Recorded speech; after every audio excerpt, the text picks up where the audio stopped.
오늘 우리에게 주시는 하나님의 말씀은 다니엘 6장 15절에서 28절 말씀입니다. 다니엘 6장 15절에서 28절 말씀입니다. 다 찾으셨으면 함께 읽겠습니다. 그 무리들이 또 모여 왕에게로 나와서 왕께 말하되, 왕이여, 메대와 바사의 규례를 아시거니와 왕께서 세우신 금령의 법도는 고치지 못할 것이니이다 하니, 이에 왕이 명령하매 다니엘을 끌어다가 사자굴에 던져 넣는지라. 왕이 다니엘에게 이르되, 내가 항상 섬기는 너의 하나님이 너를 구원하시리라 하니라. 이에 돌을 굴려다가 굴 어기를 막음에 왕이 그의 도장과 귀족들의 도장으로 봉하였으니, 이는 다니엘에 대한 조치를 고치지 못하게 하려 함이었더라. 왕이 궁에 돌아가서는 밤이 새도록 금식하고 그 앞에 오락을 그치고 잠자기를 마다하니라. 이튿날에 왕이 새벽에 일어나 급히 사자굴로 가서 다니엘이 그 든 굴에 가까이 이르러서 슬피 소리질러 다니엘에게 묻되, 살아계시는 하나님의 종 다니엘아, 내가 항상 섬기는 내 하나님이 사자들에게서 능히 너를 구원하셨느냐 하니라. 다니엘이 왕에게 아뢰되, 왕이여, 원하건대 왕은 만수무강하옵소서. 나의 하나님이 이미 그의 천사를 보내어 사자들의 입을 봉하셨으므로 사자들이 나를 상해하지 못하였사오니, 이는 나의 무죄함이 그 앞에 명백함이오며, 또 왕이여, 나는 왕에게도 해를 끼치지 아니하였나이다 하니라. 왕이 심히 기뻐서 명하여 다니엘을 굴에서 올리라 하매, 그들이 다니엘을 굴에서 올린즉 그의 몸이 조금도 상하지 아니하였으니, 이는 그가 자기의 하나님을 믿음이었더라. 왕이 말하여 다니엘을 참수한 사람들을 끌어오게 하고 그들을 그들의 처자들과 함께 사자굴에 던져 넣게 하였으니, 그들이 굴 바닥에 닿기도 전에 사자들이 곧 그들을 움켜서 그 뼈까지도 부서뜨렸더라. 이에 다리오 왕이 온 땅에 있는 모든 백성과 나라들과 언어가 다른 모든 사람들에게 조서를 내려 이르되, 원하건대 너희에게 큰 평강이 있을지어다. 내가 이제 조서를 내리노라.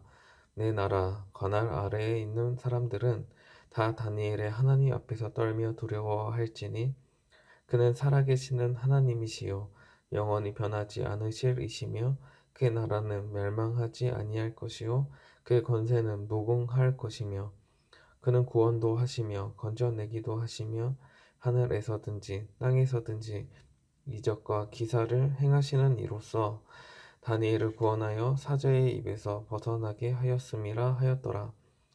이 다니엘이 다리오 왕의 시대와 바사 사람 고레스 왕의 시대에 형통하였더라. 아멘. 오늘도 하나님의 은혜와 평강이 새벽부터 하나님의 말씀을 묵상하는 모든 성도님들에게 함께 하시길 기도드립니다. 오늘 본문의 내용은 우리가 잘 알고 있는 말씀입니다. 다리오 왕 시절에도 다니엘은 왕 다음 총리 자리에 올라 있습니다. 포로의 신분이었지만 하나님께서 다니엘에게 지혜를 주셨고, 총리 중에서도 뛰어난 사람임을 인정받고 있습니다. 그러다 보니 주변에 시기심을 받게 되고 모함을 받아 사자굴에 들어가게 됩니다. 15절을 함께 읽겠습니다. 그 무리들이 또 모여 왕에게로 나와서 왕께 말하되, 왕이여, 메대와 바사의 규례를 아시거니와 왕께서 세우신 금령과 법도는 고치지 못할 것이니이다 하니, 다니엘은 하루에 3번 예루살렘을 향해서 하나님께 기도를 드렸습니다. 이러한 모습을 잘 알고 있는 무리들이 왕을 현혹시켜서 왕 위에 다른 신이나 사람을 섬기면 사자굴에 넘는 그런 법을 만들게 됩니다. 다니엘을 넘어뜨리려는 수작이었습니다. 이 법은 결국 통과되었고, 다니엘은 이것이 함정인 줄을 알면서도 피하지 않고 늘 평소와 같이 하나님께 기도했습니다. 결국 다니엘은 그 법에 의해 사자굴에 들어갈 처지에 놓이게 되었습니다. 다리오 왕도 이제 와서 잘못된 것임을 알게 되었지만, 이미 정해진 법이라 어쩔 수 없이 다니엘을 사자굴에 던져 넣게 됩니다. 16절과 17절을 함께 읽겠습니다. 이에 왕이 명령하매 다니엘을 끌어다가 사자굴에 던져 넣는지라. 왕이 다니엘에게 이르되 내가 항상 섬기는 너의 하나님이 너를 구원하시리라 하니라. 이에 돌을 굴려다가 골 어기를 막음에 왕이 그의 도장과 귀족들의 도장으로 봉하였으니 이는 다니엘에 대한 조치를 고치지 못하게 하려 함이었더라. 다니엘을 무척 아끼던 왕은 걱정합니다. 하지만 다니엘이 섬기는 하나님께서 구원하실 것이다 라는 말을 남깁니다. 여기서 다니엘의 평소의 모습이 어떠했는지를 우리는 짐작할 수 있습니다. 늘 하나님을 드러내는 삶이었던 것입니다. 무엇을 하든 어디에 있든지 하나님의 영광을 위해서 살아갔습니다. 하나님의 능력이 다니엘을 통해서 어김없이 나타났기 때문에 지금 왕조차도 그 하나님의 구원을 믿고 있는 것입니다. 하나님께서 살아서 역사하신다는 사실을 다니엘을 통해 수없이 봤습니다. 이제 다니엘은 사자굴에 들어갔고 그 누구도 들어갈 수 없도록 밀봉을 합니다. 그 누구도 다니엘을 구할 수 없도록 한 것입니다. 정말 하나님의 손길이 아니고서는 다니엘은 사자굴에서 살아나올 수 없습니다. 다음 날이 되자 왕은 바로 사자굴로 향하게 됩니다. 19절과 20절을 함께 읽겠습니다. 이튿날에 왕이 새벽에 일어나 급히 사자굴로 가서 다니엘이 든 굴에 가까이 이르러서 슬피 소리질러 다니엘에게 묻되 살아계시는 하나님의 종 다니엘아, 내가 항상 섬기는 내 하나님이 사자들에게서 능히 너를 구원하셨느냐 하니라. 사자굴에 가서 다니엘이 살아있는지 확인합니다. 하나님께서 구원해 주셨는지를 먼저 묻고 있습니다. 왕조차도 하나님만을 의지할 수밖에 없었습니다. 아무리 큰 나라의 왕이라 할지라도 다니엘을 살리는 일, 다니엘을 사자의 입에서 건질 수 있는 일은 할 수 없었던 것입니다. 오직 하나님만이 구원하실 수 있는 능력을 갖고 계셨음을 인정하는 것입니다. 이때 다니엘이 대답을 합니다. 21절과 22절을 함께 읽겠습니다. 다니엘이 왕에게 아뢰되 왕이여 원하건대 왕은 만수무강하옵소서. 나의 하나님이 이미 그의 천사를 보내어 사자들의 입을 봉하셨으므로 사자들이 나를 상의하지 못하였사오니 이는 나의 무죄함이 그 앞에 명백함이오며 또 왕이여 나는 왕에게도 해를 끼치지 아니하였나이다 하니라.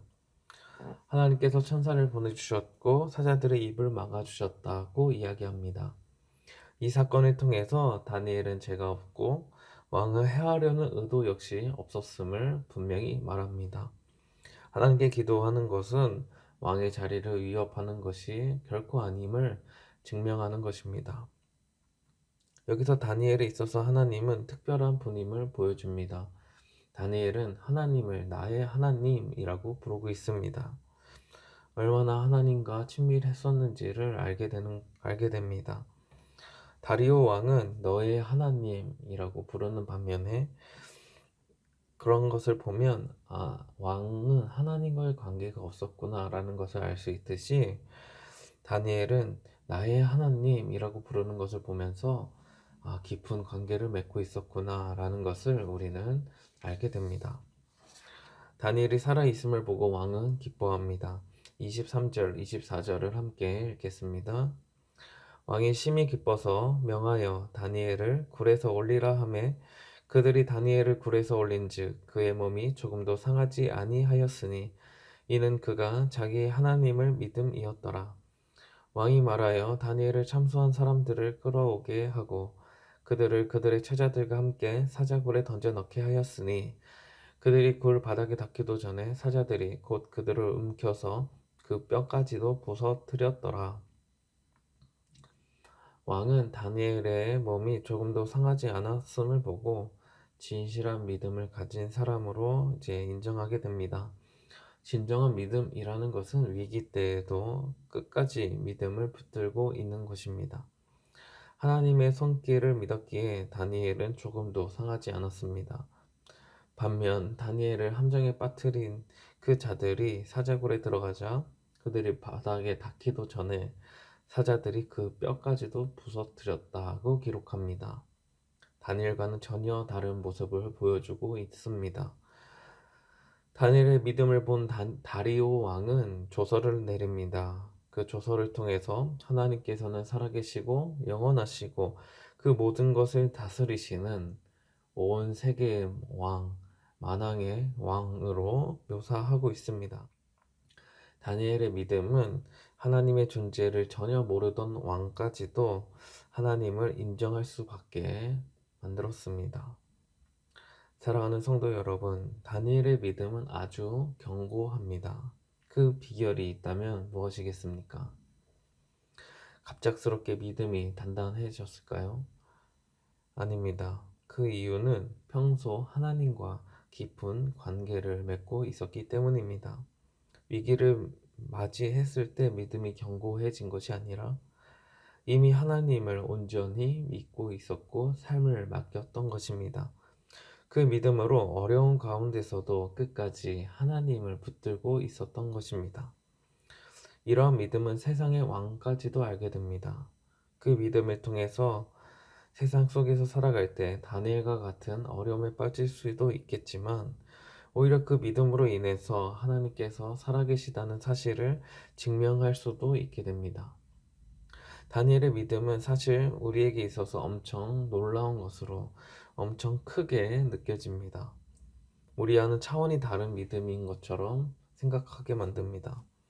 세상 나라의 총리의 자리에 올라서도 그 믿음이 변질되지 않았고 어려움이 닥쳐와도 그 믿음을 놓지 않았습니다. 그러하기에 우리와는 뭔가 다른 믿음인가, 우리와는 다른 특별한 믿음을 가진 것은 아닌가라는 생각을 하기가 쉽습니다. 하지만 그 믿음이라는 것이 우리와는 다른 어떤 특별한 것이 아닙니다. 그저 다니엘은 평소에 하나님과 깊은 관계를 맺고 있었던 것 뿐입니다. 오늘 우리의 삶 가운데 하나님을 얼마나 만나고 계십니까? 세상의 바쁜 일로 인해서 하나님과의 교제가 이어지지 않고 있다면 우리는 우선순위를 다시 붙잡아야 합니다. 다시금 세워야 합니다. 그 무엇보다 하나님을 만나는 일이 우리에게는 최우선이 되어야 하고 또 우리에게 있어서 가장 행복하고 즐거운 시간이 될 것입니다. 오늘도 하나님과의 친밀한 관계를 다시 세우시고 굳건한 믿음으로 이 땅 가운데서 믿음으로 살아가는 저와 성도님들 되시길 기도드립니다. 함께 기도하시겠습니다. 하나님 아버지, 우리가 이 땅 가운데서 살아갈 때 때로 이방 땅에 살아가는 것처럼 느껴질 때가 있습니다. 믿음으로 살아가다 보면 세상과는 맞지 않는 그 가치관, 그 기준 때문에 세상 속에서 오해를 받기도 하고 또 따돌림을 받기도 하고 핍박을 당하기도 합니다. 이러한 삶 가운데 오늘 다니엘의 모습을 통해서 저희들은 다시금 믿음으로 살아가야 할 것을 깨닫게 됩니다. 평소 하나님과 깊은 교제를 나누었던 다니엘의 그 믿음처럼 우리도 하나님과 늘 가까이 동행하는 삶을 살아가게 하여 주시옵소서. 이 땅에서 바쁘고 또 중요하고 또 빨리 해결해야 되는 여러 가지 일들이 있겠지만 그 무엇보다 하나님과의 관계를 세우는 일에 저희들 집중하고 그 일에 저희들 마음을 쏟을 수 있도록 인도하여 주시옵소서. 오늘도 우리와 함께 하시는 하나님을 바라보면서 위기 속에서도 믿음을 잃지 않고 굳건히 주님의 은혜를 바라며 주님의 구원하심을 기대하는 우리의 삶이 되게 하여 주시옵소서. 여전히 어려운 상황 가운데 있지만 우리를 구원하여 주실 그 하나님을 바라보며 오늘도 우리와 함께 하시는 예수님의 이름으로 기도드립니다. 아멘.